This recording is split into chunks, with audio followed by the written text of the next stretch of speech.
लक्की ने वाकई बहुत सालों के बाद ऐसा खाना खाया था।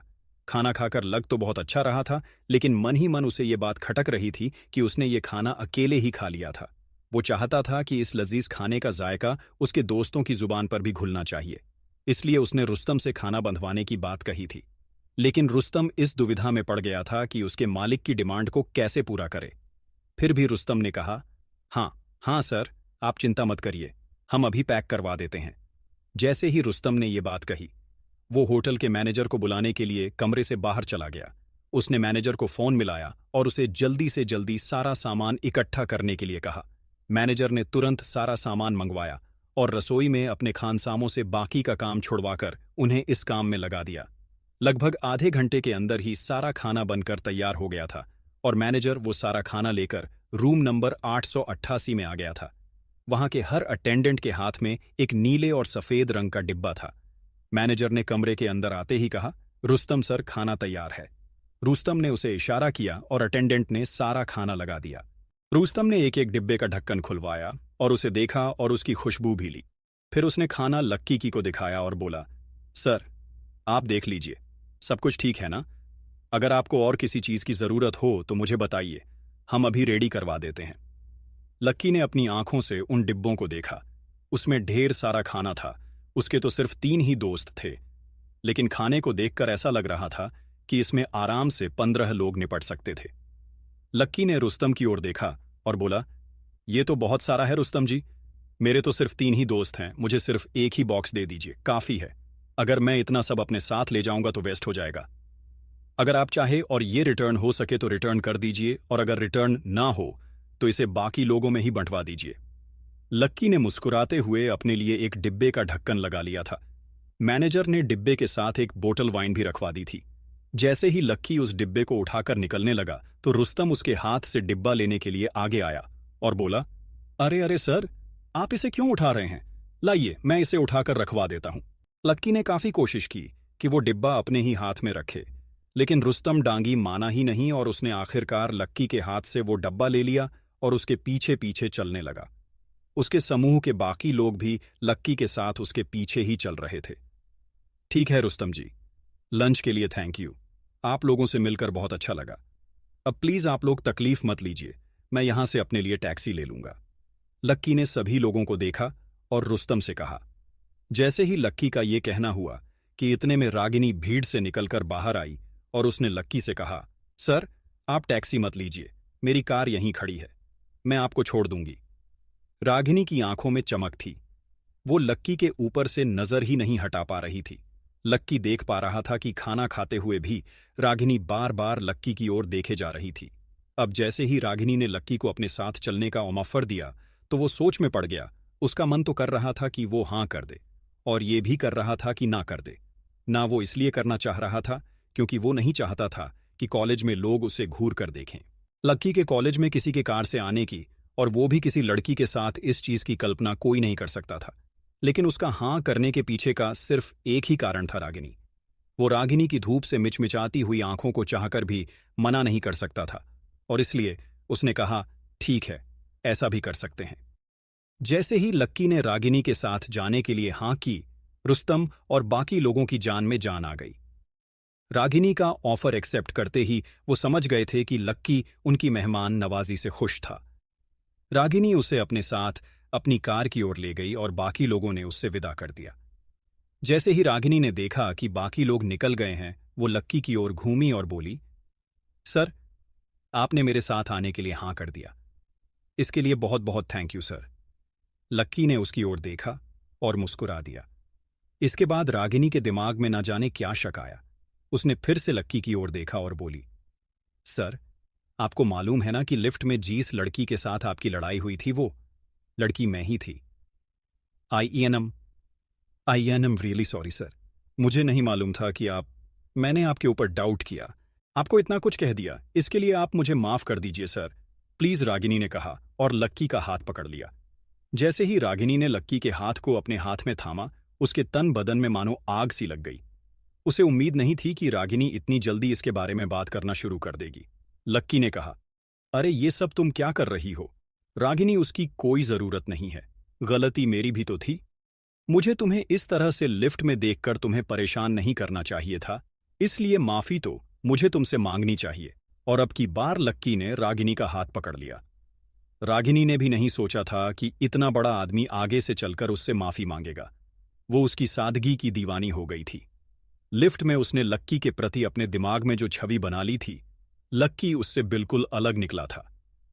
जैसे ही लक्की ने उसके हाथ को अपने हाथ में लिया, रागिनी ने फिर से अपना हाथ छुड़वाया और अपने ही हाथ से फिर से लक्की का हाथ पकड़ते हुए बोली, अरे नहीं सर, आप माफी क्यों मांग रहे हैं? मुझे तो बस इस बात की खुशी हो रही है कि इतने बड़े आदमी ने मुझे देखा। मुझे उम्मीद है सर कि आप मेरे रुड बिहेवियर की वजह से नाराज नहीं होंगे। अगर मैंने अपने मुंह से कुछ भी उल्टा सीधा कह दिया हो तो मुझे माफ कर दीजिएगा sir, please sir, please, Ragini ने कहा और उसके आगे हाथ जोड़ने लगी। जब लक्की को लगा कि ये माफी मांगने और माफ करने का सिलसिला इतनी जल्दी खत्म नहीं होने वाला था, तो उसने बात को वहीं खत्म करते हुए कहा, अच्छा चलो ठीक है, जो हुआ उसे भूल जाओ और गाड़ी स्टार्ट करो। रागिनी ने देखा कि लक्की के चेहरे पर वही सादगी भरी मुस्कान थी। इसे देखने के लिए वो बार बार लक्की की ओर देखती। उसके पतले पतले होंठ किसी फूल की पत्तियों की तरह लग रहे थे और जैसे ही वो खिलते थे तो लगता था कि पूरे मौसम में खुशबू फैल गई हो। ओके सर, ठीक है, रागिनी ने शर्माते हुए कहा और कार अनलॉक कर दी।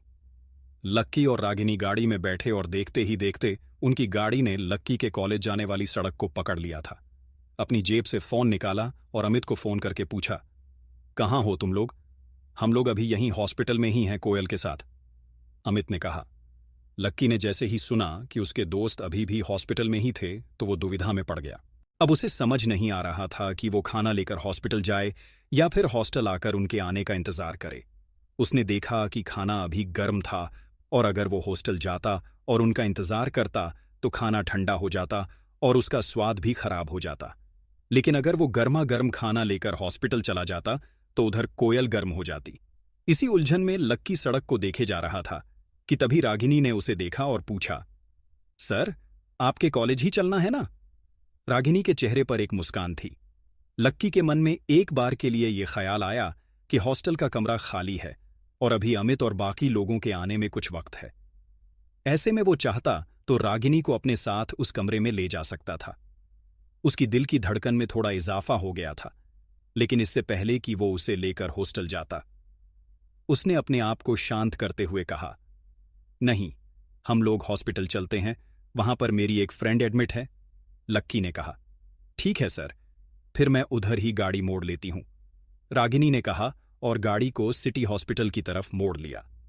रागिनी को थोड़ी देर बाद महसूस हुआ कि रागिनी की पूरी गाड़ी में उसकी परफ्यूम की महक घुल गई थी। इतनी मोहक खुशबू थी, लक्की भी उसे जितना समेटता जा रहा था वो उतनी कम पड़ती जा रही थी। जब लक्की का दिल सिर्फ खुशबू से नहीं भरा तो उसने रागिनी को देखने के लिए अपना चेहरा हल्का सा उसकी दिशा में घुमा लिया। लेकिन जैसे ही उसने देखा कि रागिनी उसे ही देख रही थी तो उसने तुरंत अपनी नजर नीचे कर ली। उसके गाल शर्म से लाल हो गए थे और उसकी आंखों में उसकी हंसी चमक रही थी। अचानक उसे लग रहा था कि वो फिर से वही हरकत कर रहा था जो वो लिफ्ट में कर रहा था और उसे अपने आप पर ही शर्म आ रही थी। वैसे सर, अगर आप चाहे तो फिर से अपनी नजर उठाकर देख सकते हैं, इस बार आपको, रागिनी ने भी शर्माते हुए कहा। बड़ी हिम्मत करके उसने ये बात कही और कहते ही उसका दिल भी जोर जोर से धड़कने लगा। जैसे ही लक्की ने उसके मुंह से ये सुना, उसकी शर्म और ज्यादा बढ़ गई। उसने बिना रागिनी की ओर देखे कहा, हाँ, क्या कहा तुमने? मैंने पहले भी यही कहा था कि अगर सर की नजर मेरे ऊपर पड़ती है तो ये मेरे लिए एक बहुत बड़ी ब्लेसिंग है, इसलिए आप चाहे तो, रागिनी ने कहा और मुस्कुराते हुए सड़क की ओर देखने लगी। लक्की भी मुस्कुराने लगा। उसके पास कहने के लिए कुछ नहीं था। उसके दिल की धड़कन उसकी जुबान से ज्यादा बोल रही थी। लक्की ने फिर भी रागिनी को झलक भर ही देखा था और उसका मन किया कि वो अपनी आंखों को हमेशा हमेशा के लिए रागिनी के ही नाम कर दे। उसके गाल, उसके कान और उसकी उंगलियां, उन सब में कोई जादू सा था। लक्की ने अपनी जिंदगी में इतनी खूबसूरत लड़की को इतने पास से कभी नहीं देखा था। देखते ही देखते कब सिटी हॉस्पिटल आ गया पता ही नहीं चला। रागिनी ने देखा कि लक्की उसे अभी भी देख रहा था तो उसने गाड़ी का हॉर्न बजा दिया। जैसे ही लक्की का ध्यान टूटा, रागिनी ने सामने की ओर इशारा किया। लक्की ने देखा कि उनकी गाड़ी हॉस्पिटल के सामने आकर खड़ी हो गई थी। हम पहुंच भी गए। थैंक यू, अब मैं यहां से टैक्सी ले लूंगा, लक्की ने कहा। उसे इतनी जल्दी सफर खत्म होने का बहुत मलाल हो रहा था। फिर वो गाड़ी से नीचे उतरा और उसके पीछे पीछे रागनी भी नीचे उतर गई, इससे पहले कि लक्की अपना हाथ खाने का डिब्बा लेने के लिए आगे बढ़ाता। रागिनी ने अपने हाथ से वो डिब्बा निकला और लक्की की ओर बढ़ा दिया। थैंक यू सो मच, लक्की ने मुस्कुराते हुए कहा और फिर से एक बार रागिनी को निहार लिया। रागिनी भी शर्माई और गाड़ी की ओर जाते हुए बोली, फिर मिलेंगे सर, आपसे मिलकर बहुत अच्छा लगा। लक्की ने उसकी ओर हाथ हिलाया और रागिनी भी लक्की की ओर हाथ हिलाते हुए वहां से निकल गई। रागिनी की गाड़ी को विदा करने के बाद लक्की हॉस्पिटल के अंदर दाखिल हो गया था। उसने रिसेप्शन पर कोयल के वार्ड के बारे में पूछा और सीधा पहली मंजिल पर चला गया। दाएं मुड़ते ही सबसे पहला कमरा कोयल का ही था। उसका दरवाजा लगा हुआ था। जैसे ही लक्की ने दरवाजा खोला, उसके चरमराने की आवाज आई। लक्की ने देखा कि उसे एक छोटे से कमरे में रुकवाया हुआ था। कोयल को देखने से ही लग रहा था कि उसे ज्यादा चोट नहीं आई थी, बस उसके पैर में थोड़ी लगी थी। कोयल के आसपास उसके सभी दोस्त खड़े थे। ऐसा लग रहा था कि सबने कोयल के पलंग को घेर लिया था। लक्की ने देखा कि अमित, प्रीतम और गर्वित के अलावा वहां खड़े सभी लोगों ने काफी चकाचक कपड़े पहने हुए थे। उनकी महक से कमरे में रखी दवाइयों की महक कम हो गई थी। लक्की ने देखा कि कोयल के पलंग के पास ढेर सारे तोहफे भी रखे हुए थे। उनमें से कुछ फूलों के थे तो कुछ गेटवेल्स उनके कार्ड थे और कुछ ड्राई फ्रूट्स के छोटे छोटे डिब्बे थे। देखने में वो सब काफी रंग बिरंगे और सुंदर लग रहे थे। सब लोग कोयल के आसपास खड़े होकर बातें कर रहे थे और हंसी मजाक कर रहे थे। लेकिन जैसे ही कमरे का दरवाजा खुलने की आवाज आई तो सभी लोग पीछे मुड़े। उन्होंने देखा कि वहां लक्की खड़ा था और उसके हाथ में खाने का एक डिब्बा था। लक्की ने इतनी सारी नजरों को अपनी ओर आता देखा तो वो घबरा गया। उसे उम्मीद नहीं थी कि इतने छोटे से कमरे में उसकी मुलाकात इतने सारे लोगों से हो जाएगी। वैसे लक्की खुद भी यहां पर कोयल से मिलने के लिए नहीं आया था, बल्कि वो तो सिर्फ अमित और उसके दोस्त को ये खाना देने के लिए आया था। लेकिन अब बाकी सब लोग उसकी ओर देख रहे थे और कोयल भी उसकी ओर देख रही थी, तो लक्की को जबरदस्ती मुस्कुराना पड़ा और उसने कोयल से पूछा, कोयल, तुम ठीक हो? कोयल ने उसकी बात का जवाब नहीं दिया। वो उससे आज फिर से नाराज थी। लक्की को तो मालूम ही था कि उसे उसकी ऐसी शक्ल देखने को मिलने वाली थी, इसलिए उसने उस पर ज्यादा ध्यान नहीं दिया। उधर कोयल ने तो उसकी बातों पर ज्यादा ध्यान नहीं दिया था, लेकिन दिशा लगातार उसके हाथ की ओर देखे जा रही थी। लक्की के हाथ में नीला डिब्बा देखकर दिशा ने पूछा, ये तुम्हारे हाथ में क्या है? ये तो मैं खाना लेकर आया था, लक्की ने कहा। अच्छा, तो तुम हॉस्पिटल के अंदर बाहर से बना खाना लेकर आए हो? तुम्हें मालूम है ना, मरीजों को बाहर का खाना नहीं खिलाते हैं, दिशा ने कहा और लक्की की ओर ऐसे देखने लगी जैसे उसने कोई बड़ा गुनाह कर दिया हो। लक्की फंस गया था। उसने कहा, नहीं था कि वो ये खाना कोयल के लिए नहीं, बल्कि अमित और उसके बाकी के दोस्तों के लिए लेकर आया था। अब वो क्या जवाब देता उसे समझ नहीं आ रहा था। उसने पसीना पोंछने के लिए जेब में हाथ डाला, लेकिन उसे पता चला कि रूमाल उसकी जेब में नहीं था। उधर लक्की की नाक में अस्पताल की खुशबू घुस गई थी। वहीं इधर रागिनी की गाड़ी में से लक्की की खुशबू जाने का नाम ही नहीं ले रही थी। रागिनी को गाड़ी चलाते हुए ये महसूस हो रहा था कि लक्की के उतर जाने के बाद भी उसकी महक गाड़ी में बनी हुई थी। पहले तो उसे लगा कि शायद ये उसका वहम है, लेकिन जब 2-3 बार उसने सूंघ कर देखा तो उसे पता चला कि वो सच में लक्की की ही महक थी। जब रागिनी ने गाड़ी को सिग्नल पर रोका और अपने बगल वाली सीट पर देखा तो पाया कि लक्की का रुमाल वहीं गिर गया था।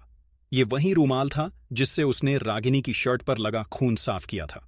ओहो, सर तो इसे यहीं भूल गए। अब रागिनी ने सोचा कि वो अभी हॉस्पिटल से ज्यादा दूर नहीं आई थी, इसलिए उसे फिर से गाड़ी घुमाकर लक्की को ये रुमाल देने के लिए जाना चाहिए था। अब आगे क्या होने वाला था?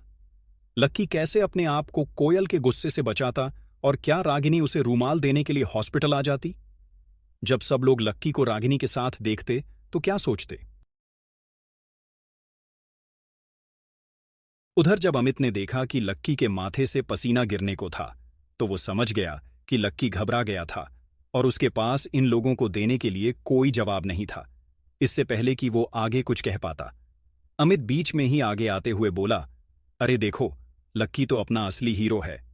भाई को पता है कि सब लोगों को भूख लगी होगी, सब लोग इधर सुबह से कोयल का ध्यान रखने में लगे हुए होंगे, इसलिए वो न सिर्फ कोयल के लिए बल्कि हम सब के लिए खाना पैक करवा के लाया है। क्या बात है मेरी जान, जियो, अमित ने कहा और उसके कंधे को जोर से थपथपाते हुए उसे गले लगा लिया। वैसे तो लक्की कोयल से मिलने के लिए नहीं आया था, लेकिन अगर इस सिचुएशन में वो मना कर देता तो आज ये सब दोस्त मिलकर उसकी हालत खस्ता कर देते। वो उसकी इतनी फजीहत करते, इतनी बेइज्जती करते कि लक्की यहीं खड़े खड़े अपनी जान दे देता। अब भले ही वो ये खाना कोयल के लिए नहीं बल्कि अपने दोस्तों के लिए लाया था, लेकिन जान बचाने के लिए उसे अमित की बात में हाँ भरनी पड़ी थी कि वो ये खाना किसी और के लिए नहीं बल्कि कोयल के लिए लाया था। वैसे भी आदमी हॉस्पिटल में खाने से अच्छी चीज है मरीज के लिए, और क्या ही ला सकता था। वाह, लेकिन मैं तो ये पहली बार सुन रही हूं कि कोई आदमी मरीज से मिलने के लिए आया और उसके लिए बाहर का खाना लाया, मानसी ने कहा और हंसने लगी। उसके बाकी सभी दोस्त भी उसकी इस हंसी में शामिल हो गए। अच्छा, लेकिन मैंने तो ऐसा कभी नहीं सुना कि लोग मरीज से मिलने आते हैं और वो अपने साथ खाना नहीं लाते हो। एक माँ जब अपने बच्चे से मिलने के लिए हॉस्पिटल में आती है तो वो तो खाना लेकर ही आती है, और कोयल का कौन सा पेट खराब हुआ है जो बाहर का खाना नहीं खा सकती है। तुम लोग सब अभी यूनिवर्सिटी में ही पढ़ रहे हो, इसलिए तुमने अभी असली दुनिया नहीं देखी है, गर्वित ने लक्की के बचाव में और भी बड़ी बात करते हुए कहा। उसकी बात सुनते ही कोयल के सब दोस्त आपस में बात करने लगे। अरे, पर जब तुम इस डिब्बे को लेकर अंदर आ रहे थे तो तुम्हें किसी ने देखा तो नहीं ना? उन सब की बातों के बीच कोयल ने अपनी पतली सी आवाज में कहा। उसे इस बात पर काफी शर्म आ रही थी कि उसके कॉलेज का लड़का, और वो भी लक्की जैसा, उसके लिए खाना लेकर आ रहा था। अब किसी ने देखा हो या ना देखा हो, मुझे इससे क्या, लक्की ने अपने आप से कहा। वह मन ही मन बहुत परेशान हो रहा था। उसे भी हॉस्पिटल के नियमों की जानकारी थी, लेकिन अब वो ये सब कहकर फंस गया था कि वो ये खाना कोयल के लिए लेकर आया था। वो ना हाँ कह पा रहा था और ना ही ना कह पा रहा था। अरे चलो कोई बात नहीं, पर ये लाया क्या है, पहले वो तो देख लो, दिशा ने कहा और उसके डिब्बे को खोलने के लिए लक्की की दिशा में आगे बढ़ने लगी। इससे पहले कि वो डिब्बा खोलती, उसके पीछे से और एक दोस्त की आवाज आई और उसने कहा, अरे क्या खोल कर देख रही हो? वैसे भी ये कौन सा पनीर कोरमा लेकर आया होगा? तुम तो सब जानते ही हो कि इसका स्टेटस क्या है। ऐसे में इससे किसी भी तरह की उम्मीद रखने का कोई फायदा नहीं है। अरे ये वही लड़का है क्या जो पहले एक ढाबे पर डिलीवरी का काम करता था? मैं जब भी उस होटल से कुछ ऑर्डर करता था ना, तो शायद यही आदमी देने के लिए आता था। उस ढाबे पर ज्यादातर फ्राइड राइस या नूडल्स ही बनते थे, तो ये वहां से वही लाया होगा, एक लड़के ने और कहा। वहां पर इतनी भीड़ हो रही थी कि लक्की देख नहीं पा रहा था कि उसके बारे में कौन बोल रहा था। अच्छा, तो इस डिब्बे के अंदर वो सड़े से 50 वाले फ्राइड राइस हैं, इसे और कुछ नहीं मिला लाने के लिए? एक और लड़की ने अपनी भौहें नफरत के साथ चढ़ाते हुए कहा। हाँ, तो और क्या होगा, ज्यादा से ज्यादा ये एक फ्राइड राइस ले आया होगा, पर वो भी 100 रुपये से ज्यादा के थोड़े ही आते हैं। अभी यहां कोयल को अच्छे खाने की जरूरत है, और ये उसके लिए सड़क की किसी दुकान से घटिया से फ्राइड राइस लेकर आया है, एक लड़के ने कहा। अब अगर नर्स आकर देखेगी और उसे पता चलेगा कि कोयल ग्रुप की मालिक कोयल और उसके दोस्त ऐसी सड़क छाप फ्राइड राइस खा रहे हैं, तो वो हमारे बारे में क्या सोचेगी? वो तो उस बात का सबके सामने जाकर ढिंढोरा पीट देगी और फिर पूरा हॉस्पिटल हमारे ऊपर हंसेगा। बोलेंगे कि आखिर फ्राइड राइस ही खाना था तो पेशेंट को किसी ढाबे पर ही एडमिट करवा देते। जैसे ही उस चश्मे वाली लड़की ने यह कहा, सब लोगों की हंसी निकल गई। वो लोग लक्की को देखकर पेट पकड़ पकड़ कर हंस रहे थे, लेकिन लक्की का मन कर रहा था कि वो अपने चेहरे अपने घुटनों में छिपा ले। उन लोगों की आंखों में लक्की जरा सी भी शर्म नहीं देख पा रहा था। वो उन सबके सामने खड़ा था और फिर भी वो सब उसके बारे में इतना सब कुछ कह रहे थे। खैर, उन लोगों को लक्की के बारे में इतना कुछ कहने से पहले डर नहीं लग रहा था। वो लोग जानते थे कि कोयल लक्की को कैसे ट्रीट करती थी, इसलिए उन लोगों को भी लक्की को वैसे ही ट्रीट करने का लाइसेंस बन गया था। लक्की को समझ नहीं आ रहा था कि वो इन लोगों की बात का क्या जवाब दे। उसका मन तो यही कर रहा था कि वो जो खाना अपने साथ लेकर चल रहा था, वो दिल्ली के सबसे बड़े होटल से लेकर आया था, और वो भी खास उसके लिए बनवाया गया था। लेकिन वो इन सब लोगों के सामने खुद को साबित नहीं करना चाहता था। वो दिल से अपने दोस्तों के लिए खाना लाया था, और वो बस यही चाहता था कि ठंडा होने से पहले उसके दोस्त इसे खा ले। यार अमित, मैं ये सब तेरे प्रीतम और गर्वित के लिए स्पेशल पैक करवा कर लाया हूं। इससे पहले कि ये ठंडा हो जाए, इसे खा लो, लक्की ने अमित के कानों में कहा। अमित ने जैसे ही उसकी आंखों में देखा, उसके दिल में लक्की के लिए प्यार उमड़ आया। अमित ने अपना हाथ आगे बढ़ाया और लक्की से वो खाने का प्लेट ले लिया। जैसे ही कोयल ने उसे ये करते हुए देखा तो वहीं से चिल्लाते हुए बोली, अरे मत खाओ प्लीज, अमित पता है ना इसमें क्या होगा, मत खाओ। जब कोयल की ये शब्द सबके सामने अमित के कानों में पड़े तो अमित भी थोड़ा सा परेशान हो गया। फिर उसने डिब्बा फर्श पर रखा और वो खाने के लिए बैठने ही वाला था कि इतने में दरवाजा खुलने की आवाज आई। उधर अस्पताल के कमरे का दरवाजा खुल रहा था और इधर रागिनी का सिग्नल भी खुल गया था। उसे पता ही नहीं चला कि कब हरी बत्ती हो गई थी। वो बस लक्की के रूमाल को अपने हाथों में दबाए मुस्कुरा रही थी। जब पीछे से हॉर्न बजाना शुरू हुआ तो रागिनी को ध्यान आया कि उसकी गाड़ी के पीछे और भी गाड़ियां खड़ी थीं। रागिनी ने गाड़ी आगे बढ़ाना शुरू किया और वो इस दुविधा में थी कि उसे रूमाल देने के लिए जाना चाहिए या नहीं। जब उसने रूमाल पहली बार देखा तब तो उसके दिमाग में यही आया कि उसे लक्की को ये रूमाल दे देना चाहिए था। लेकिन जब उसने उस रूमाल को अपने हाथ में लिया तो उसकी खुशबू की वजह से उसका मन ही नहीं किया कि वो उस रूमाल को अपने हाथ से छोड़े। उसमें लक्की की खुशबू के साथ साथ उसके खून के बहुत हल्के हल्के धब्बे भी लगे हुए थे। जब रागिनी की गाड़ी सिग्नल तक पहुंच चुकी थी और वो हॉस्पिटल के लिए यू टर्न लेने ही वाली थी कि तभी ठीक उसने रूमाल को अपनी ब्लेजर की जेब में डाला और यू टर्न लेने के बजाय गाड़ी को सीधा आगे बढ़ा दिया।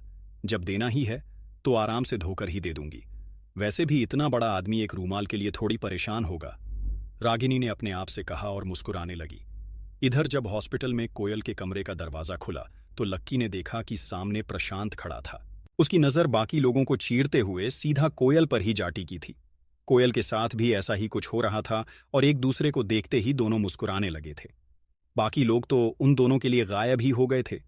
फिर प्रशांत उसके थोड़ा पास आया और बोला, आई एम सो सॉरी, गलती मेरी थी।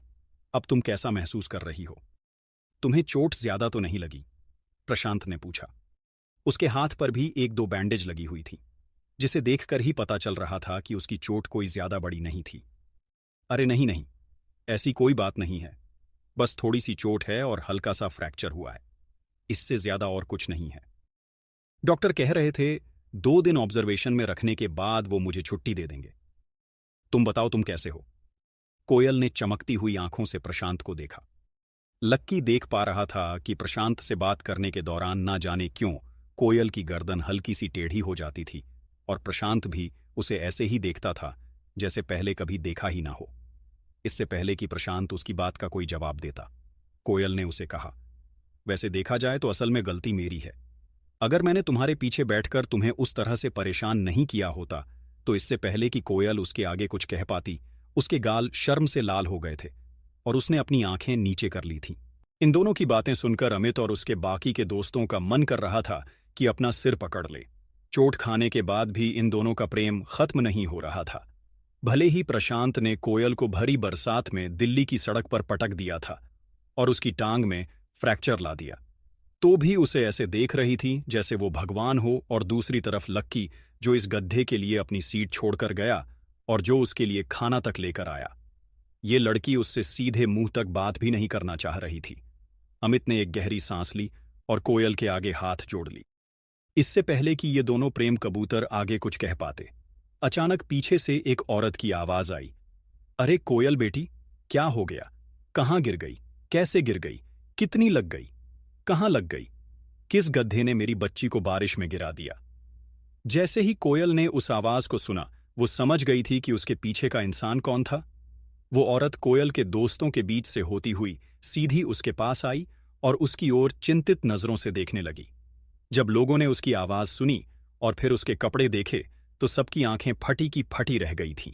उसकी आवाज सुनकर तो ऐसा लग रहा था कि कोई 50-55 साल की बूढ़ी औरत कमरे में घुस आई थी, जिसने या तो साड़ी या तो सूट पहना था। लेकिन जब वो कोयल के पास आई तो उसने कोयल के हाथ को अपने हाथों में पकड़ा तो लोगों ने देखा कि वो तो काफी जवान थी। वो देखने में कोयल से 4 से 5 साल ही बड़ी लग रही थी और उसने एक बढ़िया सेलन का शर्ट और ट्राउजर पहन रखा था। उसने अपने कंधे पर काले रंग का बैग टांगा हुआ था और उसके सिर पर उसका महंगा सा दिखने वाला चश्मा टिका हुआ था। प्रशांत ने उसके मुंह से अपने लिए जब गधा सुना तो वो उसे घूर कर देखने लगा। अरे अरे आंटी, आपको कैसे खबर लगी? कोयल ने भी चहकते हुए पूछा। वो औरत देखने में भले ही कोयल की बड़ी बहन जैसी लग रही थी, लेकिन असल में वो उसकी आंटी थी। उसका नाम कश्मीरा था और वो लगती भी ऐसे ही थी जैसे कश्मीर के बागों से आई हो। मुझे तो भैया का फोन आया था और जैसे ही मैंने सुना तो मैं भागकर हॉस्पिटल आ गई। मुझसे तो घर पर रहा ही नहीं जा रहा था, इसलिए मैं तो फटाफट 1 घंटे में रेडी हुई और हॉस्पिटल के लिए आ गई तुम्हारे पास, कश्मीरा ने कहा। उसके आते ही बाकी लोगों ने राहत की सांस ली। अब वो गधा बीच में नहीं बोलने वाला था। अरे अरे आंटी, ऐसी चिंता करने की कोई बात नहीं है। डॉक्टर ने बोला है कि ज्यादा कोई प्रॉब्लम नहीं है और इसलिए जल्दी छुट्टी हो जाएगी। आप बेकार में ही परेशान हो रही हो, कोयल ने उसका हाथ पकड़ते हुए कहा। लक्की देख पा रहा था कि उन दोनों के बीच में अच्छी बनती थी। कश्मीरा ने जैसे ही कोयल के मुंह से उसके हाल सुने तो वो भी थोड़ा शांत हो गई थी। फिर उसने इधर उधर नजर घुमाई और वहां खड़े हुए लोगों को देखने लगी। कश्मीरा ने देखा कि कुछ लोग तो कोयल के दोस्त लग रहे थे, लेकिन कुछ लोग नहीं लग रहे थे। लक्की को तो वो वार्ड बॉय ही समझ रही थी। फिर उसकी नजर प्रशांत के ऊपर गई। उसने देखा कि उस लंबे से लड़के के हाथ पर बैंडेज लगी हुई थी और वो उसे देखते ही बोली, तो आप ही हैं वो महान आत्मा जो कोयल को भरी बारिश में बाइक पर सैर करवाने के लिए ले गया था।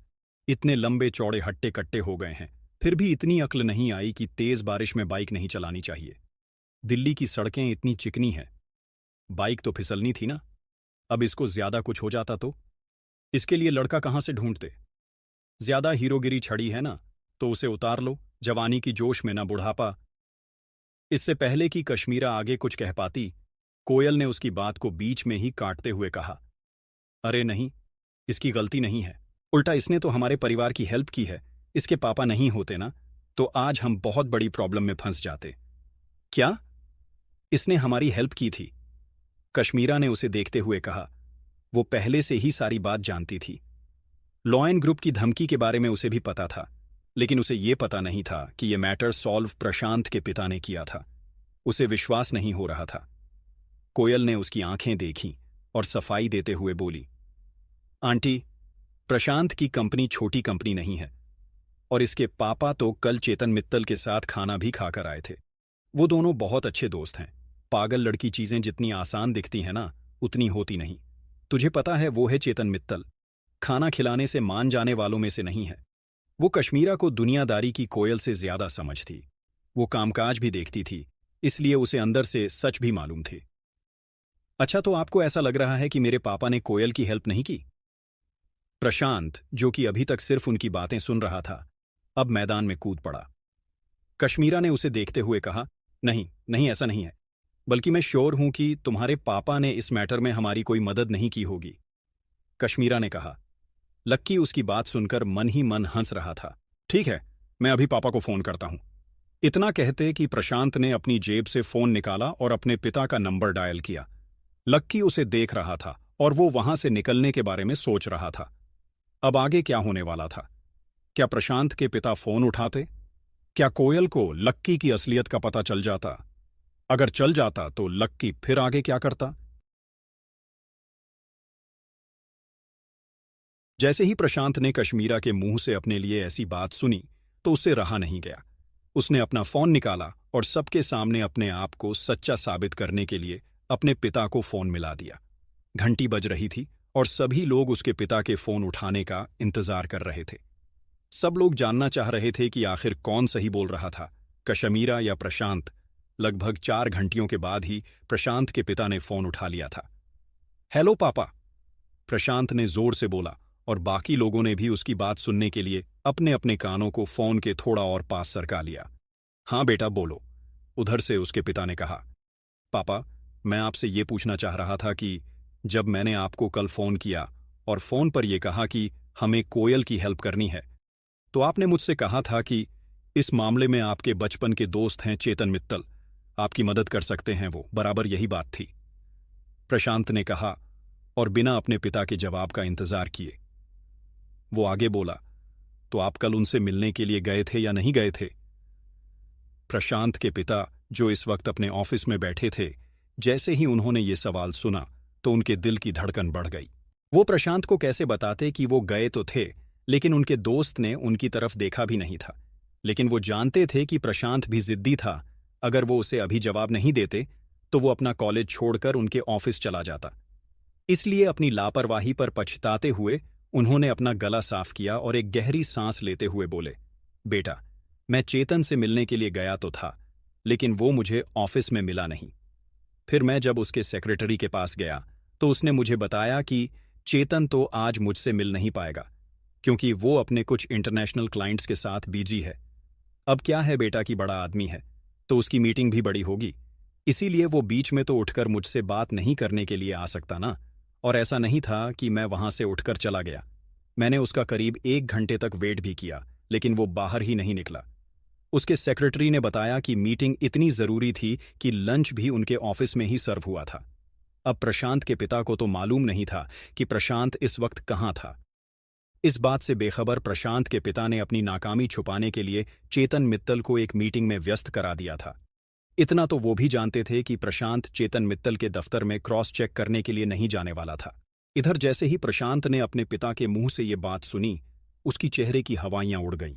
अचानक उसे ऐसा महसूस हुआ कि उसके दिल की धड़कन बढ़ गई थी और खून उसके शरीर में दोगुनी रफ्तार से दौड़ रहा था। उसके कान गर्म और लाल हो गए थे। जैसे ही उसका सामना सच से हुआ, उसे ऐसा महसूस हुआ जैसे उसका कद घटकर आधा रह गया था। इधर सब लोग और कोयल भी प्रशांत के फोन रखने का इंतजार कर रहे थे। वो सभी इस बात की पुष्टि कर देना चाहते थे कि अगर उन्होंने प्रशांत को ही अपना हीरो माना था तो उन्होंने कुछ गलत नहीं किया था। साथ ही कोयल भी इस बात को कश्मीरा को मनवा देना चाहती थी कि चेतन मित्तल और प्रशांत के पिता की दोस्ती बहुत मजबूत थी।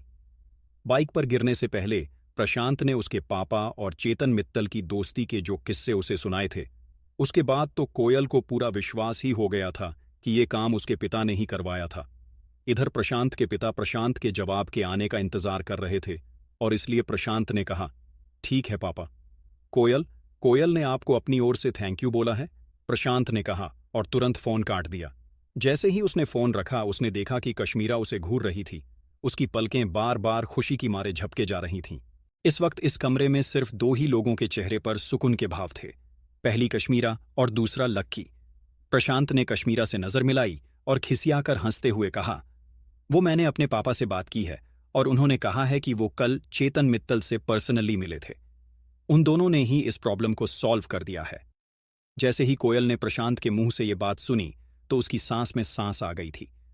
हालांकि प्रशांत की शक्ल देखकर तो ऐसा लग रहा था जैसे वो आधा सच और आधा झूठ बोल रहा था, लेकिन इस वक्त उसके लिए प्रशांत की शक्ल से ज्यादा कश्मीरा की शक्ल का रंग उड़ाना जरूरी था। देखा आंटी, मैंने कहा था ना कि बिना प्रशांत की हेल्प के ये केस सॉल्व ही नहीं हो सकता था। आप बेकार में इसको गालियां दे रही थीं और इसके ऊपर शक भी कर रही थी, कोयल ने कहा और फिर प्रशांत की ओर देखकर मुस्कुराते हुए बोली, प्रशांत, प्लीज तुम मेरी आंटी की बातों का बुरा मत मानना। ये क्या है ना कि मुझसे बहुत प्यार करती है, इसलिए कभी कभी ऐसा बिहेव कर देती है। अरे अरे, कैसी बात कर रही हो तुम्हारी आंटी, मेरी आंटी। तुम्हारी आंटी की बातों का बुरा क्यों मानने लगा मैं? लेकिन आंटी, आपको अब तो कोई शक नहीं है ना? प्रशांत ने पूछा। हालांकि कश्मीरा के चेहरे पर से शक की लकीरें अभी भी मीठी तो नहीं थीं, लेकिन फिर भी प्रशांत ने उसके पापा से उसके सामने ही बात की थी, इसलिए वो ज्यादा कुछ कह नहीं सकती थी। वैसे भी इस वक्त ध्यान प्रशांत पर था भी नहीं। अब तो मैं जा रही हूं तुमसे मिलने के चक्कर में, ना तो मैं खाना खा पाई और ना ही नाश्ता किया। अब मुझे तो बहुत भूख लग रही है और इससे पहले कि तुम्हारे पलंग के पास मेरा पलंग लग जाए, मैं तो जा रही हूं, कश्मीरा ने कोयल से कहा और उसके पेट पर हाथ फेरने लगी। अरे आंटी, आई इनम सो सॉरी, मेरे चक्कर में आप परेशान हो गई। वैसे आंटी, मेरे दोस्तों ने भी कुछ नहीं खाया है तो बेटर है ना कि मैं यहीं पर कुछ ऑन ऑर्डर कर देती हूँ। आप जाओगे, ऑन ऑर्डर करोगे, इतनी देर में तो खाना यहाँ आ जाएगा और सब लोग साथ मिलकर खा भी लेंगे। बताओ आप क्या खाना पसंद करोगे? कोयल ने कहा। हाँ, ये ठीक रहेगा, प्रशांत ने बीच में कहा। देखो, तुम्हारी बात तो सही है, पर मुझे बहुत तेज भूख लग रही है और मैं खाने की इंतजार में है ना, बैठ नहीं पाऊंगी, कश्मीरा ने कहा और फिर इधर उधर देखने लगी। अचानक उसकी नजर फर्श पर रखे उस नीले डिब्बे के ऊपर पड़ी जो लक्की अपने साथ लेकर आया था। उसने उस डिब्बे की ओर चमकती हुई आंखों से देखा और फिर उसे उठाने के लिए उसके पास चली गई। इससे पहले कि वो उसे हाथ लगाती, पीछे से कोयल ने कहा, आंटी, उसे हाथ मत लगाओ, उसमें पता नहीं किसी सड़क छाप होटल के रास्ते से फ्राइड राइस या चाउमीन है। मैं बोल दूंगी, अभी सफाई वाला आएगा और उसे कुत्तों को खिला देगा। कोयल ने उस डिब्बे को धुतकारते हुए कहा। अरे, इससे क्या मतलब है कि वो फ्राइड राइस या चाउमीन? खाने की चीज तो खाने की होती है ना। तुम खाने की चीज को ऐसे कैसे फेंक सकती हो? मुझे तो बहुत भूख लग रही है और तुम्हें जो मंगवाना है मंगवा लो, लेकिन अभी तो मैं यही खाऊंगी। कश्मीरा ने एक और डिब्बा खोल दिया। जैसे ही उसने डिब्बे को खोला, उसमें से बहुत ही लजीज खुशबू आई। यार, इसकी खुशबू तो बहुत अच्छी है, आंटी ने कहा। ये ये किस चीज की खुशबू है? आंटी के डिब्बे में क्या है? सभी दोस्त उस डिब्बे के खुलते ही बारी बारी उससे सवाल करने लगे। इससे पहले कि उसकी आंटी कोई जवाब दे पाती, सबने आकर उस डिब्बे को घेर लिया था। लेकिन कश्मीरा ने उस डिब्बे को उठाया और उसके अंदर जो खाने के पैकेट थे उनको पलंग के पास रखी टेबल पर जमाने लगी। बाबा, ये तो बहुत ही पुरानी लग रही है, कश्मीरा ने उस डिब्बे के अंदर की वाइन की बॉटल निकालते हुए कहा।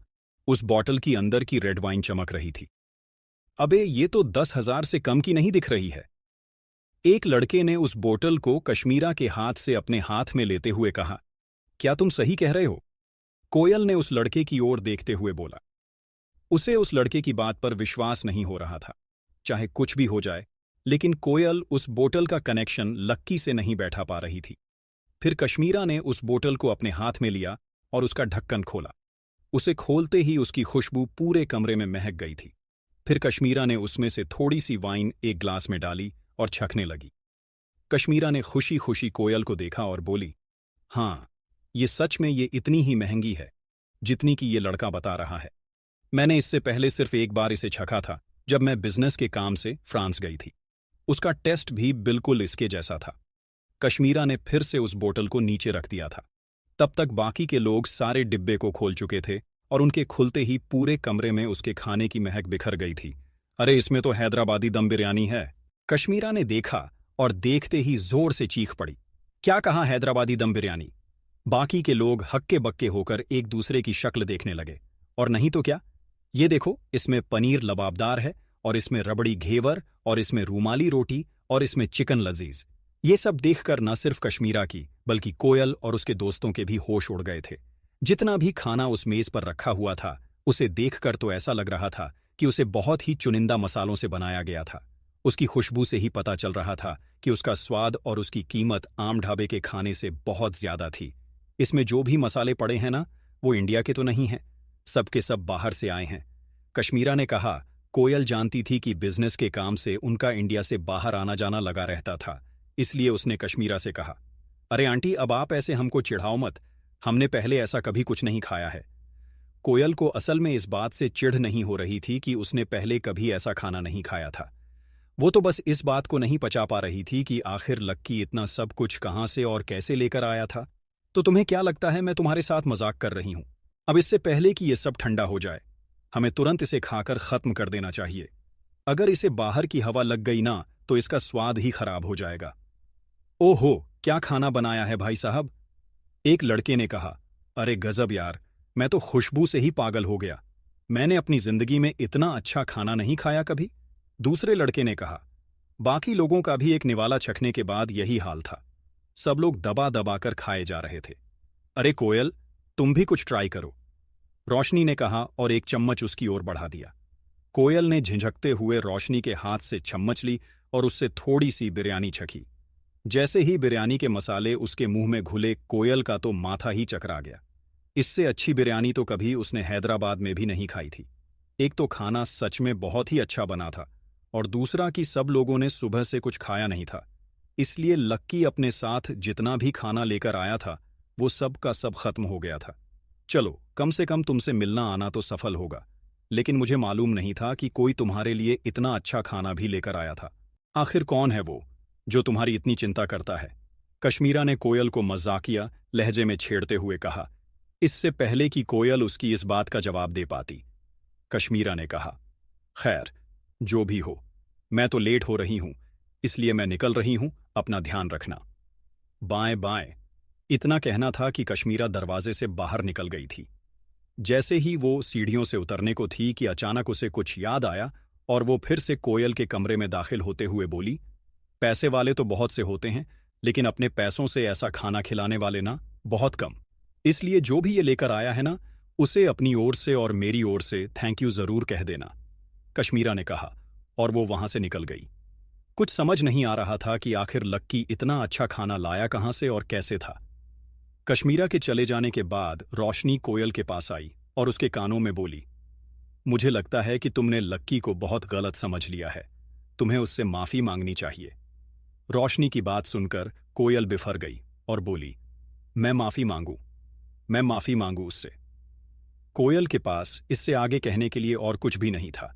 वो लक्की से नफरत करती थी और वो किसी भी सूरत में उससे माफी नहीं मांगना चाहती थी। इसलिए उसने कहा, मैं उससे क्यों माफी मांगू? मुझे तो पहले इस बात का जवाब दिलवाओ कि इसके जैसा गरीब आदमी इतना अच्छा खाना ला कहाँ से सकता है। मुझे तो लग रहा है ना, इसने किसी होटल में काम करना शुरू कर दिया होगा और वहां जो खाना बच जाता होगा उसे यहां लेकर आता होगा। रोशनी ने कभी नहीं सोचा था कि इतना सब होने के बाद भी वो कोयल के मुंह से इस तरह की बात सुनेगी। वो सारा खाना बिल्कुल ताजा दिख रहा था। कोई उसे देखकर कही नहीं सकता था कि वो किसी का झूठन था। रोशनी को यह भी समझ नहीं आ रहा था कि आखिर ऐसा कौन सा होटल था जो उसे ऐसे ही मैं उसे 10,000 रुपए की वाइन की बोतल देने वाला था। मगर रोशनी जानती थी कि कोयल कितनी जिद्दी थी, इसलिए उसे आगे समझाने का कोई फायदा नहीं था। चाहे दुनिया इधर की उधर हो जाती, लेकिन कोयल कभी लक्की से सीधे मुंह बात नहीं करने वाली थी। ये बात अब रोशनी और बाकी के लोगों को भी समझ आ गई थी। लेकिन अमित, गर्वित और प्रीतम इस खाने के खत्म हो जाने के बाद में लक्की को कब से सवालिया नजरों से देख रहे थे। उनके मन में कई सारे सवाल थे जिनका जवाब वो लक्की से लेना चाह रहे थे। खाना पूरा हो जाने के बाद कुछ लोगों को छोड़कर बाकी सब लोग कोयल के कमरे से निकलकर अपने अपने घर के लिए रवाना हो गए थे। अमित, प्रीतम, गर्वित भी अपने कमरे की ओर जा रहे थे। लक्की उनसे अलग अपने किराए के कमरे पर से अपना सामान लेने के लिए जा रहा था। अरे, तू कहाँ जा रहा है? अमित ने पूछा। मैं अपने कमरे पर से सामान लेने जा रहा हूं, आंटी को बोल दूंगा कि खाली कर रहा हूं, लक्की ने कहा। असल में वो उनसे नजर बचाकर जाना चाह रहा था। अमित और बाकी के लोग भी उसकी ये चाल समझ गए थे, इसलिए वो तीनों उसके पास आए और बोले, पहले तू ये बता कि खाना कहाँ से आया था? इसके बारे में तो लक्की ने सोचा ही नहीं था। पूरे रास्ते उसकी नजर तो बस रागिनी पर ही टिकी हुई थी। अब वो उसके दोस्तों को क्या जवाब देगा? क्या लक्की अपनी पहचान छुपाने में कामयाब हो पाता, या फिर आज उसके राज से पर्दाफाश हो जाता? इधर जैसे ही लक्की और उसके दोस्त खाना खाकर हॉस्पिटल से बाहर निकले, लक्की ने कहा कि वो अपने कमरे से सामान लेने के लिए जाने वाला था, लेकिन अमित ने उसे बीच में ही रोक दिया और उससे खाने के बारे में पूछने लगा जो अभी लक्की लेकर आया था।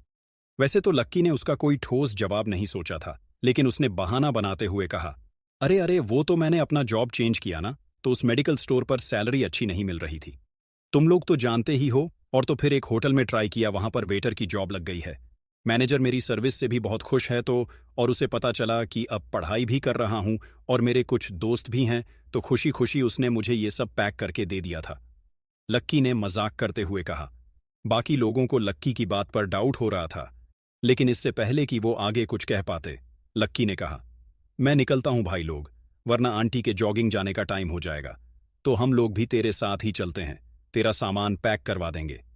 प्रीतम ने कहा, अरे मेरे पास कितना ही सामान है, एक बैग, एक बोरा और एक बिस्तर, मैं खुद ही ले आऊंगा। वैसे भी तुमने मेरे लिए बहुत कुछ किया है, अब बस जाकर सीधा क्लास अटेंड करो, लक्की ने कहा और वहां से निकल गया। उसे आज दिल ही दिल बहुत अच्छा लग रहा था। ज्यादातर वक्त अमित ही उन लोगों को बाहर खाना खिलाता था, क्योंकि उनमें सबसे ज्यादा वही कमाता था। लेकिन आज जो उसने खाना खाते हुए अमित, गर्वित और की चेहरे की खुशी देखी, तो वो भी खुश हो गया। असली खुशी बटोरने में नहीं है यार, देने में है। लक्की ने अपने आप से उछलकर पेड़ की टहनी को छू लिया। उधर दोपहर की 2 क्लास खत्म हो जाने के बाद लक्की भी वापस कॉलेज आ गया था। जब वो बरामदे से अपनी क्लास की ओर बढ़ रहा था, तब उसे पीछे से एक लड़की की आवाज आई, तुमने कल मेरा लाइव देखा या नहीं देखा? लक्की ने पीछे मुड़कर देखा तो उसके सामने अंजलि खड़ी थी। ये वही लड़की थी जिसे कल लक्की ने 5 चांद गिफ्ट में दिए थे। इससे पहले कि वो कुछ जवाब दे पाता, उस लड़की ने कहा, अरे हद है, मैंने कल 2 बार लाइव किया यार, और तुम तो मेरे चैट रूम में दिखे ही नहीं। चलो जल्दी से एक अकाउंट बनाओ और चैट रूम में आओ, तुम आओगे तो मेरी पॉपुलैरिटी और थोड़ी बढ़ जाएगी। अंजलि ने कहा, अरे पर इसके आने से तुम्हारा क्या फायदा होगा, उल्टा तुम्हारा नुकसान ही हो जाएगा। एक लड़की ने, जो कि अंजलि के पास खड़ी थी, उसने कहा, अरे नहीं, जितने ज्यादा लोग उतनी ज्यादा पॉपुलैरिटी। अंजलि ने कहा, हाँ पर सोच लो, ये तुम्हें ना 5 रुपए का तोहफा भी नहीं दे पाएगा। उस लड़की ने कहा, और उसकी इस बात पर लक्की को मन ही मन हंसी आ गई। वो देख पा रहा था कि उसके साथ की ये सब लोग कितनी गलत चीजों के पीछे भाग रहे थे, लेकिन लक्की उन्हें समझाना नहीं चाहता था। वो बस गर्दन झुकाकर अपना काम करना चाह रहा था। हाँ, जो लड़का मुझे कुछ नहीं दे पाया, वो तुम्हें क्या देगा? डिम्पल ने लक्की के पास आते हुए कहा।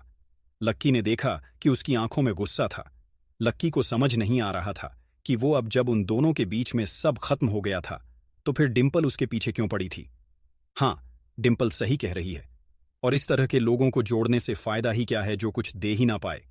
इससे तो अच्छा है कि तुम उस लड़के पर ही ध्यान दो जिसने तुम्हें 5 चांद दिए, और जो आज 5 चांद दे रहा है वो कल क्या कुछ नहीं दे सकता है, और उसी की बदौलत कल तुम्हारा अकाउंट दिल्ली में दूसरे नंबर पर रहा। एक लड़की ने और उसकी बातों पर हाँ करते हुए कहा। अंजलि तो खुशी से फूली नहीं समा रही थी, लेकिन लक्की देख पा रहा था कि डिम्पल के चेहरे पर जलन के भाव थे। कल तक वो कॉलेज के सबसे पॉपुलर लड़कियों में से एक थी, लेकिन उसने कभी सोचा नहीं था कि उसका कंपटीशन अपनी रूममेट से ही हो जाएगा। वो ये फैसला तो कर चुकी थी कि वो अपना खुद का लाइफ शुरू करेगी, लेकिन उसे इस बात पर शक था कि क्या वो आदमी उसे भी आकर 5 चांद दे पाएगा। जब लक्की सब तमाशे को देख रहा था कि उसके सामने एक काले रंग की बड़ी सी गाड़ी आकर रुकी। उस कार का शीशा उतरा और लक्की ने देखा कि इसमें और कोई नहीं बल्कि राहुल बैठा हुआ था। राहुल, राहुल, मैं इधर हूं। डिम्पल राहुल को गाड़ी में देखते ही मारे खुशी के उछल पड़ी। इससे पहले कि राहुल डिम्पल के पास आता, डिम्पल खुद भागकर राहुल के पास चली गई थी। जैसे ही वो राहुल के पास पहुंची, उसने पहले लक्की को घृणा की नजरों से देखा। उसके बाद वो राहुल और उसकी गाड़ी की ओर देखने लगी। राहुल ने भी उसका हाथ पकड़ा और उसे सबके सामने अपनी ओर खींच लिया। डिम्पल राहुल के बिल्कुल करीब आ गई थी। कॉलेज के लड़के लड़कियों के मुंह में ऐसे देखकर खुले के खुले रह गए थे, लेकिन लक्की को लग रहा था कि डिम्पल को इस दिखावे की बीमारी सी हो गई थी। जब तक वो उसके साथ थी वो ठीक थी, लेकिन अब उसे पता नहीं क्या हो गया था। डिम्पल ने भी नजरों से लक्की को देखा और इतने में राहुल की होंठ आकर डिम्पल के होठों से जा मिले। वहां खड़े सभी लोगों के मुंह खुले के खुले रह गए थे। लक्की ने जब उसकी ये हरकत देखी तो उसने अपना सिर पकड़ लिया। अभी मुझे बहुत भूख लगी है। हम खाना कहाँ खाने चलने वाले हैं? प्लीज मुझे किसी अच्छी जगह पर खिलाना। मैं सड़क छाप खाना खाकर ना बोर हो गई हूं। डिम्पल ने कुछ ज्यादा ही अदाएं दिखाते हुए कहा। हम एक काम करते हैं, होटल सन एंड मून चलते हैं, वहां पर हम कुछ बढ़िया सा खाएंगे। मैं अभी हम दोनों के लिए एक टेबल बुक करा देता हूं, राहुल ने कहा, और तुरंत ही अपनी जेब से मोबाइल निकालकर सन एंड मून में उन दोनों के लिए एक टेबल बुक करने लगा। जैसे ही टेबल बुक हो गई, उसके बाद राहुल ने उसका हाथ पकड़ा और उसे अपने साथ गाड़ी में बिठाने के लिए ले आया। डिम्पल आगे बैठी, उसके बगल में राहुल बैठा और उनकी गाड़ी वहां से निकलने लगी। डिम्पल, जो कि अभी तक अंजलि के सामने बहुत छोटा महसूस कर रही थी, सबसे पहले उसने उसी को जलते हुए देखा और फिर उसकी नजर आकर लक्की के ऊपर टिक गई। अच्छा हुआ जो मैंने इस फटीचर को छोड़ दिया, डिम्पल ने अपने आप से कहा। वो लक्की को इस बात का एहसास करवाना चाहती थी कि उसके साथ उसकी जिंदगी कितनी फटेहाल हो गई थी, लेकिन उससे दूर जाते ही आज उसकी जिंदगी में रोशनी ही रोशनी थी। उसे लग रहा था कि उसने लक्की को छोड़कर अपनी जिंदगी का सबसे अच्छा फैसला लिया था, लेकिन लक्की डिम्पल की इस हरकत से उदास था। उसे लग रहा था कि भले ही वो उससे प्यार न करके राहुल से प्यार करती हो, लेकिन आज जो उसने सबके सामने किया उसे करने की जरूरत नहीं थी। उसे अपने प्यार को जबरदस्ती दिखाने की जरूरत नहीं थी। उसे डिम्पल के लिए बुरा लग रहा था। उसने अपनी जिंदगी के लिए एक अलग रास्ता चुन लिया था। वो उसके साथ नहीं थी, उससे लक्की को कोई दिक्कत नहीं थी, लेकिन वो जिसके साथ थी उससे लक्की को दिक्कत थी। और इसकी मेरे सामने बिसात क्या, ये जीतने की गाड़ी चला रहा है, उतने का तो मैं अपनी गाड़ी के लिए सिर्फ कवर खरीद सकता हूं, लक्की ने कहा। असल में तो उसे डिम्पल की उस हरकत पर थोड़ा गुस्सा आया, लेकिन उसे मालूम था कि उसे जाहिर करने का कोई फायदा नहीं था। वो जानता था कि हाथी को ये बताने की जरूरत नहीं पड़ती कि वो हाथी है। तुम अभी भी उसी के बारे में सोच रहे हो ना? लक्की को अपने पीछे से एक लड़की की आवाज आई और उसका ध्यान टूटा। वो अपने ख्यालों से बाहर आया और उसने देखा कि उसके पीछे साक्षी खड़ी थी। नहीं, ऐसी कोई बात नहीं है, लक्की ने अपने ख्यालों को छुपाने की कोशिश करते हुए कहा। लेकिन साक्षी लक्की को अच्छे से जानती थी, खास तौर पर डिम्पल के मामलों में। इसलिए उसने कहा, देखो, मुझसे झूठ बोलने की जरूरत नहीं है, मैं तुम्हें अच्छे से जानती हूं। लक्की उसकी बात सुनकर मुस्कुरा दिया और बोला, असल में बात यह है ना कि मुझे उसकी चिंता है। वो जो कर रही है ना, ठीक नहीं कर रही है। उसके लिए ऐसा कुछ करना अच्छा नहीं है। तुम जानती हो ना राहुल कैसा लड़का है। वो पैसों के पीछे पागल हो रही है, लेकिन उसे मालूम नहीं कि सिर्फ पैसा ही सब कुछ नहीं होता। लक्की ने साक्षी के सामने अपना दिल खोलकर रख दिया था। भले ही डिंपल ने उसके साथ जो भी किया हो, लेकिन फिर भी लक्की नहीं चाहता था कि उसके साथ कुछ बुरा हो। वैसे जो उसके साथ हो रहा है ना, होने दो। She deserve it. उसने तुम्हारे जैसे इतने अच्छे लड़के को छोड़ दिया। पता नहीं उसे राहुल जैसे गड्ढे में क्या नजर आया, साक्षी ने कहा और लक्की की ओर देखने लगी। उसने देखा कि लक्की अभी भी अपने ख्यालों में उलझा हुआ था। साक्षी ने वहां से बाहर निकलने के लिए कहा, चलो हम भी कहीं बाहर कुछ खाने के लिए चलते हैं। आज का डिनर मेरी तरफ से। कॉलेज के बाहर तुम जो बोलोगे तुम्हें वो खिलाया जाएगा। अरे हाँ, मैं तो भूल ही गया था। अचानक से लक्की को साक्षी की बात सुनकर कुछ याद आया। उसने खुद भी तो साक्षी को बाहर ले जाकर ट्रीट देने का वादा किया था। उस बात को तो कुछ दिन बीत भी गए थे। लक्की को विश्वास नहीं हो रहा था कि वो अपने किए हुए वादे को कैसे भूल सकता था। ट्रीट की बारी तुम्हारी नहीं मेरी है। मैंने लास्ट टाइम तुमसे कहा था ना कि हम होटल सन एंड मून चलेंगे, तो चलो आज हम वहीं चलकर खाना खाते हैं। लक्की ने कहा और मुस्कुराते हुए साक्षी की ओर देखने लगा। ये सुनते ही साक्षी के होश उड़ गए। उसे तो लगा कि लक्की ने पिछली बार उसके साथ मजाक किया था, इसलिए उसने उसकी बातों को ज्यादा सीरियसली नहीं लिया। लेकिन आज फिर वो सन एंड मून होटल जाने की बात कर रहा था। साक्षी जानती थी कि लक्की की माली हालत क्या थी, इसलिए वो उसके ऊपर बोझ नहीं बनना चाहती थी। इसलिए उसने कहा, लक्की मुझे मालूम है तुम्हारा ब्रेकअप हुआ है। मुझे मालूम है कि डिंपल तुम्हें जलाने के लिए ये सब गेम्स खेल रही है, लेकिन तुम्हें भी उसकी तरह पागल होने की जरूरत नहीं है ना। वो जो कर रही है उसे करने दो, लेकिन कम से कम तुम तो उसके जैसा मत बनो। सन एंड मून जाकर तुम क्या दिखाना चाहते हो कि तुम भी उसे जला सकते हो? नहीं नहीं, ऐसा नहीं है। मैंने बस तुमसे प्रॉमिस किया था ना कि हम एक दिन सन एंड मून में चलकर खाना खाएंगे, तो बस मैं वही प्रॉमिस पूरा कर रहा हूं, लक्की ने कहा। नहीं लक्की, देखो मेरी बात सुनो। इससे पहले कि साक्षी अपनी बात पूरी कर पाती, लक्की ने उससे कहा, बातें रास्ते में हो जाएंगी, अभी तुम मेरे साथ चलो। वो इस वक्त साक्षी को कुछ भी समझाना या बताना नहीं चाहता था। उसने बस अपना मोबाइल निकाला और आगे चलने लगा। साक्षी को भी लगा कि इसमें लक्की सीरियस दिख रहा था, इसलिए वो भी उसके पीछे पीछे चल दी। इधर लक्की और साक्षी ऑटो में बैठे ही थे कि उधर राहुल ने अपनी गाड़ी होटल सन एंड मून की पार्किंग में लगा दी थी। फिर उसने डिंपल का हाथ पकड़ा और वो दोनों कांच के बड़े से दरवाजे से होटल के अंदर दाखिल हो गए। वेलकम सर, वेलकम मैम, एक वेटर ने राहुल और डिंपल को देखते ही कहा। डिंपल ने जैसे ही उस वेटर के मुंह से अपनी लिए मैम शब्द सुना, उसका तो मानो पूरा तन बदन खिल उठा था। लक्की के साथ रहने से उसे कभी भी इतनी इज्जत नहीं मिली थी और ना ही उसे कभी मिलने वाली थी। उसे जब भी भूख लगती और वो लक्की को कुछ खाने को कहती, तो लक्की हमेशा उसे किसी बाहर ढाबे या फिर किसी फुटपाथ के दुकान पर खिलाने के लिए ले जाता था। लेकिन वो कभी उसे किसी अच्छे और इज्जतदार जगह पर खाना खिलाने के लिए नहीं ले गया था। लेकिन क्योंकि राहुल उसे अपने साथ इतनी अच्छी जगह पर लेके आया था और उसे राहुल की वजह से इतनी इज्जत मिल रही थी, इसीलिए उसने अपने हाथ को राहुल की कमर में कस दिया था और फिर उसे वो चमकती हुई नजरों से देख रही थी। राहुल भी उसकी नजरों में इतनी इज्जत पाकर खुश हो गया था। मैंने टेबल नंबर 8 बुक किया है, राहुल ने कहा और उसके कहते ही वेटर ने अपनी लिस्ट देखनी शुरू कर दी। Mr and Mrs Rahul, right sir, waiter ने कहा। राहुल ने हाँ में सिर मिलाया। अपना नाम राहुल के साथ जुड़ते हुए देख डिंपल मारे खुशी के पागल ही हो गई थी। वेटर ने उन दोनों को टेबल नंबर 8 तक जाने का रास्ता दिखाया और फिर उन दोनों के लिए कुर्सियां खींचकर उन्हें वहां पर बैठा दिया। ये कितना बड़ा रेस्टोरेंट है ना, डिंपल ने कहा। राहुल ने उसकी बात को खारिज करते हुए कहा, कहाँ, छोटा सा तो रेस्टोरेंट है। इससे पहले कि डिंपल आगे कुछ कह पाती, दो लोगों ने उनकी टेबल को घेर लिया था। उन दोनों के हाथ में वायलिन था। वो उन दोनों के आने की खुशी में उनके टेबल के पास कुछ गीत बजाने लगे थे।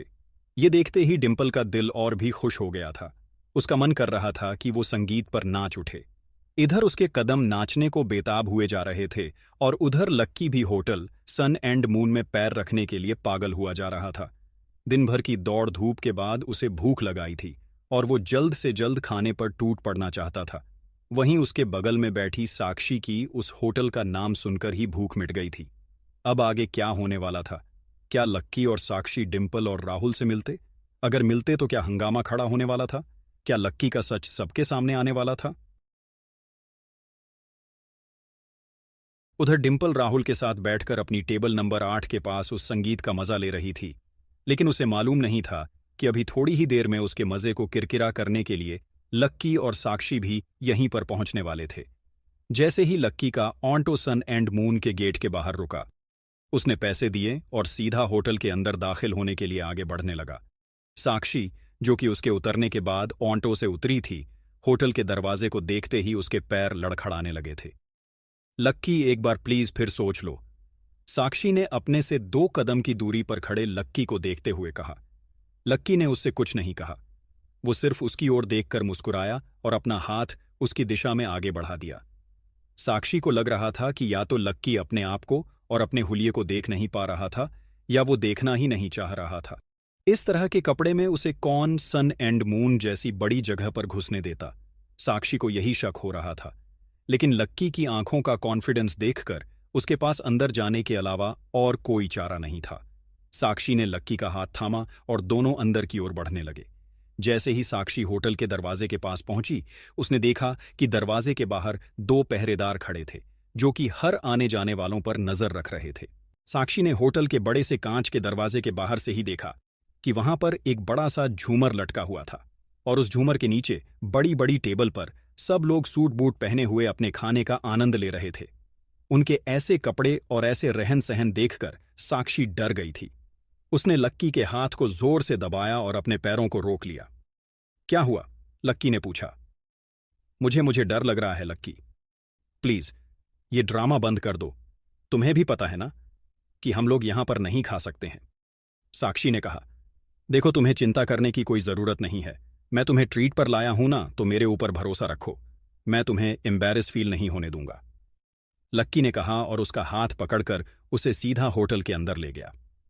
तुम यहीं पर रुको, मैं जरा वॉशरूम जाकर आता हूं, लक्की ने होटल के अंदर दाखिल होते हुए कहा। सब लोग उन दोनों की ओर ही घूर कर देख रहे थे, राहुल और डिम्पल, जो कि उनसे काफी दूर बैठे थे।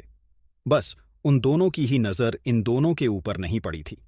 वो अपने खाने में इतना खोए हुए थे कि उन्हें इस चीज से कोई लेना ही देना नहीं था कि कौन आ रहा है और कौन जा रहा है। नहीं, रुको, मैं भी तुम्हारे साथ चलूंगी, साक्षी ने कहा और लक्की के साथ वॉशरूम के लिए निकल गई। जहां साक्षी लेडीज वॉशरूम में घुस चुकी थी, वहीं लक्की जेंट्स वॉशरूम में घुस चुका था। थोड़ी देर बाद लक्की बाहर आया और वो कॉमन एरिया में लगी वॉश बेसिन में अपना हाथ धोने लगा। हाथ धोने के साथ ही लक्की ने जैसे ही शीशे में अपने आप को देखा, उसे कॉमन एरिया में दाखिल होते हुए 2 और लोग नजर आए। लक्की ने गौर से देखा तो पाया कि वो कोई और नहीं बल्कि डिम्पल और राहुल ही थे। लक्की ने देखा कि डिम्पल की गुलाबी ड्रेस के ऊपर सब्जी का दाग लगा हुआ था और राहुल उसके साथ उसका वो दाग धुलवाने के लिए आया हुआ था। जैसे ही डिम्पल की नजर लक्की से मिली, उसने गुस्से से पूछा, तुम यहां क्या कर रहे हो? डिम्पल, तुम्हारी ड्रेस को क्या हो गया? लक्की ने उसकी ड्रेस की ओर देखते हुए पूछा। उसने देखा कि उसके ऊपर सब्जी का दाग लगा हुआ था। तुझसे क्या मतलब कि उसकी ड्रेस पर क्या लगा हुआ है? और तू एक बात बता, तू उसका पीछा करते हुए यहां क्यों आया? बस इस बात का जवाब दे मुझे तू, राहुल ने उन दोनों के बीच में आते हुए कहा। उसे लग रहा था कि लक्की जबरदस्ती डिम्पल के पीछे पड़ा हुआ था। उसे लगा कि उसे आज लक्की को साफ साफ शब्दों में समझा देना चाहिए था, और इसलिए उसने गुस्से से लाल अपनी आंखों से लक्की को देखा और कहा, देख बे फटीचर, मैं तुझे आज आखिरी बार यही समझा रहा हूं, कान खोलकर सुन ले। अगर आज के बाद तूने अपनी जुबान से डिम्पल का नाम भी लिया ना, या कभी तू उसका पीछा करता हुआ पाया गया, तो याद रखना, मैं तेरी आंखें फोड़ दूंगा। याद रख लेना। लक्की ने राहुल की बात को बहुत ही शांति से सुना और अपने गुस्से के घूंट को पी गया। वो जानता था कि उसके जैसे आदमी से बात करने से कोई फायदा नहीं था, इसलिए उसने अपनी नजर फेरी और अपने हाथ धोने लगा। डिम्पल को उसका इस तरह से शांत रहना कोई खास पसंद नहीं आया। ऐसे कैसे हो सकता था कि राहुल ने उसे कोई बात समझाए और बिना जवाब दिए उसे इग्नोर कर दे? वो लक्की को उसकी इस गुस्ताखी के लिए सबक सिखाना चाहती थी, और इसलिए वो लक्की के सबसे पास लगे नल के पास आकर खड़ी हो गई। लक्की ने उसे एक झलक देखा और फिर से अपने हाथ पर लगे साबुन को साफ करने लगा। इधर डिम्पल ने नल खोला और उसमें से अपनी उंगली फंसा दी। इस वजह से नल से आने वाला पानी तेज धार में बहने लगा और वो धार सीधी लक्की की ओर बढ़ने लगी। उसने लक्की के कपड़ों को जानबूझकर भिगा दिया और कुछ पानी उसके चेहरे पर भी लगा था। लक्की को डिम्पल की इस हरकत पर बहुत गुस्सा आया। जब उसने डिम्पल को देखा तो उसने ढीठ की तरह अपना सिर एक ओर झुका लिया, इससे पहले कि लक्की फिर से अपना हाथ साफ करता। डिम्पल ने फिर से उसके ऊपर पानी उड़ाना शुरू कर दिया। डिम्पल! लक्की जोर से चिल्लाया। चिल्लाने की जरूरत नहीं है, तुम जैसों के साथ तो ऐसा ही होना चाहिए। डिम्पल ने लक्की के भीगे हुए चेहरे को देखते हुए कहा। उसे दिल ही दिल में ऐसा करके बहुत तसल्ली मिल रही थी। लक्की का मन किया कि वो डिम्पल को उसी की भाषा में जवाब दे, लेकिन फिर उसने सोचा कि वो जैसे के साथ तैसा नहीं कर सकता, इसलिए उसने चुपचाप अपने हाथ और अपना मुंह धोया और फिर वहां से बाहर निकलने लगा। जैसे ही वो बाहर जाने लगा, डिम्पल ने राहुल को इशारा किया और फिर दरवाजे की ओर देखने लगी। राहुल उसका इशारा समझ गया था और इससे पहले कि लक्की दरवाजे से बाहर निकल पाता, राहुल ने उसका रास्ता रोक लिया। वो दरवाजे के ठीक सामने जाकर खड़ा हो गया, जिसकी वजह से लक्की के बाहर जाने के लिए जरा भी जगह नहीं बची थी। अरे फटीचर को बाहर जाना है और वो भी मुझसे बचकर। सॉरी बाबू, लेकिन ये तो इतना इजीली नहीं हो पाएगा। जब तक तुम डिम्पल को दीदी और मुझे जीजा जी कहकर नहीं बुलाओगे, तब तक तो मैं यहां से तुम्हें बाहर नहीं जाने दूंगा, राहुल ने उसका रास्ता रोकते हुए कहा। राहुल की बात सुनते ही लक्की का गुस्सा और ज्यादा बढ़ गया। इतने गिरे हुए आदमी के साथ कोई डिम्पल क्या कर रही थी? लक्की को यह समझ नहीं आ रहा था। उधर पीछे डिम्पल ने जैसे ही राहुल के मुंह से ये बात सुनी तो उसे हंसी आ गई और वो लक्की की ओर बढ़ते हुए बोली, तुम मेरा पीछा करते करते इस होटल में आखिर गुस्से कैसे? तुम्हें क्या लगता है कि यहां कोई भी आ जा सकता है? अगर इतनी ही डेयरिंग है तो टेबल बुक करते और कुछ खाने को ऑर्डर करते। खाना पीना कुछ है नहीं, उससे पहले ही हाथ धोने के लिए आ गए। अब चुपचाप जो राहुल कह रहा है वो करो, वरना मैं होटल की सिक्योरिटी को बुलाकर उनसे ये कह दूंगी कि तुम यहां जबरदस्ती घुस आए हो। डिम्पल भी लक्की के मुंह से वही सुनना चाहती थी जो राहुल उससे कहलवाना चाह रहा था। उसे लग रहा था कि वो जितना ज्यादा लक्की को परेशान करती, उतना ज्यादा उसे सुकून मिलता।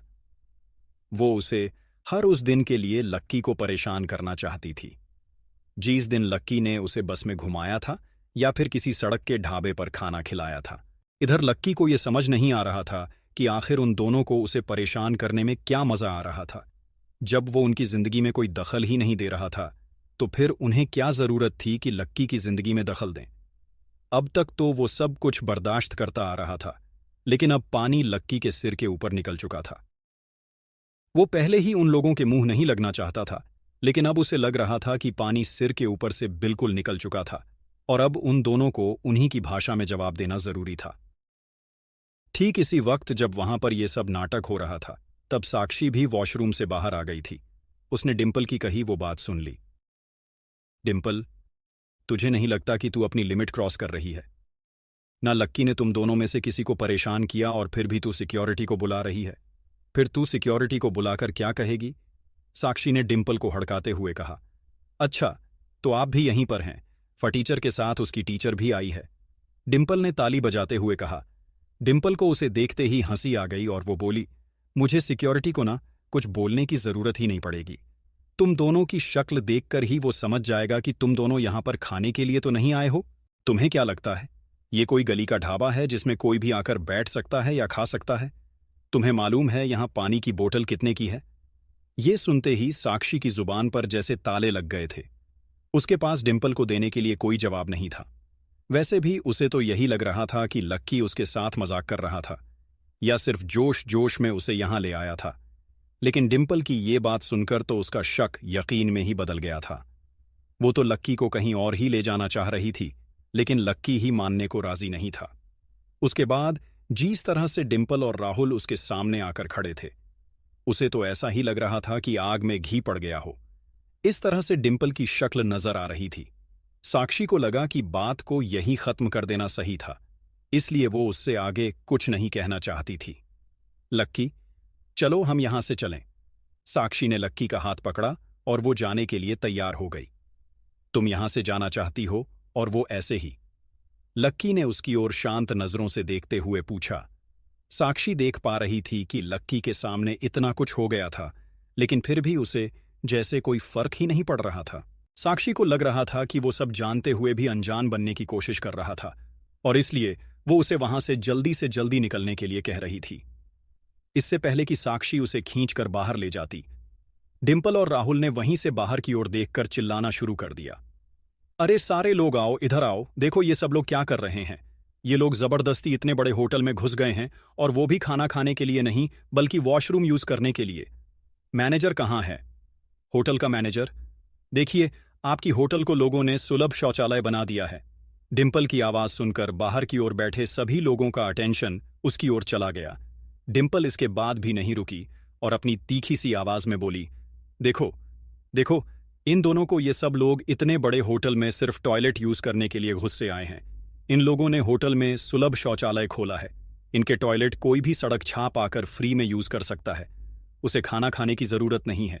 ये तो कितनी अच्छी बात है ना। पूरे देश के होटल्स में यही सिस्टम लागू होना चाहिए। डिंपल के मुंह में जो कुछ भी आ रहा था वो बिना सोचे बोली जा रही थी। लक्की देख रहा था कि वो लड़की पूरी तरह से पागल हो चुकी है और वो और पागल होने वाली थी। राहुल भी उसके पागलपन में शामिल हो गया था और वो बोला, अरे टॉयलेट यूज करना है तो पब्लिक टॉयलेट यूज करो ना, यहां आने की क्या जरूरत है। अब किसे पता ये लोग टॉयलेट ही यूज करने आए थे। हो सकता है टॉयलेट यूज करने के बहाने ये दोनों एक दूसरे के साथ डिंपल ने कहा। लक्की को लगा ही नहीं था कि डिंपल की सोच इतनी घटिया होगी कि वो अपने दोस्त के बारे में ऐसी कोई बात कहेगी। ठीक इसी वक्त हंगामा खड़ा होता देख होटल का मैनेजर वहां आ गया। डिंपल उस वक्त मैनेजर के पास गई और लक्की की ओर उंगली दिखाते हुए बोली, मैनेजर जी, आप बताओ ऐसा कोई भी रास्ता चलता, आपकी होटल की टॉयलेट में घुस आएगा तो आपकी होटल की क्या इमेज रह जाएगी। 1 मिनट रुकिए, मैनेजर ने कहा और फिर लक्की की ओर देखते हुए बोला, आप दोनों यहां कैसे चले आए? हमारे होटल की जितनी भी फैसिलिटीज हैं वो सिर्फ हमारे गेस्ट के लिए हैं। बाहर का कोई भी आदमी ऐसे ही हमारे होटल में बिना बुकिंग किए नहीं आ सकता है। अब इससे पहले कि मुझे सिक्योरिटी को बुलाना पड़े, आप दोनों प्लीज यहां से निकल जाइए। चलो लक्की, साक्षी ने लक्की के कानों में फुसफुसाते हुए कहा। लक्की ने साक्षी की ओर देखा और बोला, नहीं, हम कहीं नहीं जाएंगे। लक्की ने साक्षी की ओर देखते हुए कहा, ओहो, देखो तो इन दोनों को जरा सी भी शर्म नहीं है। मैनेजर खुद इन्हें बाहर जाने के लिए कह रहा है और ये है कि बाहर जाने को तैयार ही नहीं है। और कितनी बेइज्जती सहना चाहते हो भाई, कितनी फजीहत और करवाना चाहते हो। डिंपल ने सबको सुनाते हुए लक्की और साक्षी के ऊपर तंज कसा। देखिए, आप दोनों यहां से चले जाइए, वरना मुझे सिक्योरिटी को बुलाना पड़ेगा, मैनेजर ने कहा। लक्की ने उसे घूर कर देखते हुए कहा और बोला, ये दोनों आपके गेस्ट हैं और हम नहीं हैं। मैंने भी यहां एक सीट बुक की है, लक्की ने कहा और डिंपल की ओर घूरने लगा। लक्की के मुंह से यह सुनते ही साक्षी की आंखें बड़ी हो गई थीं। कहीं लक्की का दिमाग तो खराब नहीं हो गया था? गुस्से में वो क्या बोल रहा था, उसे समझ तो आ रहा था ना। अब आगे क्या होने वाला था? क्या डिंपल और राहुल मिलकर लक्की और साक्षी को बेइज्जत करके बाहर निकलवाते, या फिर लक्की उन्हें उनकी जुबान में जवाब देकर चुप करवा देता? लक्की क्या जवाब देता साक्षी को कि इतने पैसे उसके पास कहां से आए?